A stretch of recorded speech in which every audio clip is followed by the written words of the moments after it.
City India news, महाराष्ट्रातील लोकप्रिय news channel.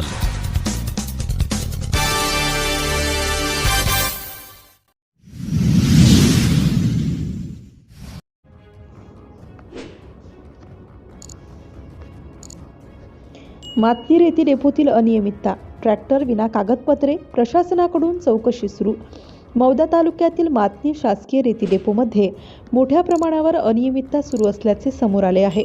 रेती वाहतूक करणारे 50 ते 60 ट्रॅक्टर विना कागदपत्रे व GPS प्रणालीशिवाय चालवले जात असल्याचा प्रकार उघड झाला आहे।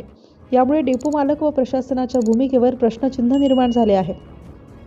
मातनी रेती डेपोला मागील वर्षी शासनाने नदी किनारी परवानगी दिली होती, मात्र 29 जानेवारीला अचानक 3500 ब्रास रेतीचा साठा ऑनलाईन पोर्टलवर दाखवण्यात आला।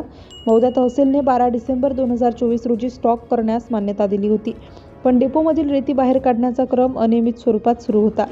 यासंबंधी आज 4 फेब्रुवारी रोजी दुपारी 5 वाजता उपविभागीय अधिकारी SDO सचिन गोसावी व तहसीलदार दत्तात्रय निंबाळकर यांनी डेपोची चौकशी केली, मात्र त्यांच्याकडून अधिकृत माहिती देण्यात आलेली नाही।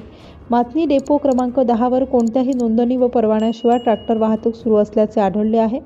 2 महिन्यात सुमारे 6000 ब्रास रेती या ट्रॅक्टरमध्ये साठवण्यात आलेली आहे। महत्त्वाचे म्हणजे ट्रॅक्टर आणि ट्रॉलीसाठी RC, विमा, PUC, ड्रायव्हिंग लायसन्स यांची तपासणी करण्यात आलेली नाही। परिणामी संभाव्य अपघातांचा धोका निर्माण झाला आहे, मात्र डेपो मालक व पोलीस विभाग याकडे दुर्लक्ष करत असल्याचे आरोप होत आहेत। डेपो व्यवस्थापनात सुसूत्रता नसल्याचा आरोप, रेतीच्या वाहतुकीवर कोणतेही नियंत्रण नाही, डेपोमध्ये कॅमेरे नाहीत, रेती कुठून आणली जाते याचा कोणताही पुरावा नाही, ट्रॅक्टरचे GPS ट्रॅकिंग नसल्याने वाहतुकीवर देखरेख नाही, ऑनलाईन बुकिंग केलेल्या रेतीच्या तुलनेत प्रत्यक्ष साठा वेगळाच असल्याचा संशय। सध्या महसूल विभागाकडून डेपोतील व्यवहार, परवाने, वाहतुकीसाठी वापरण्यात येणाऱ्या वाहनांची कागदपत्रे आणि साठवलेल्या रेतीचा हिशोब याची चौकशी होण्याची मागणी ग्राहक आणि स्थानिक नागरिकांकडून केली जात आहे।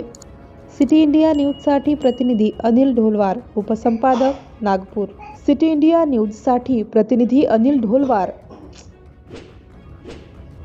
सिटी इंडिया न्यूजसाठी प्रतिनिधी अनिल ढोलवार, उपसंपादक नागपूर।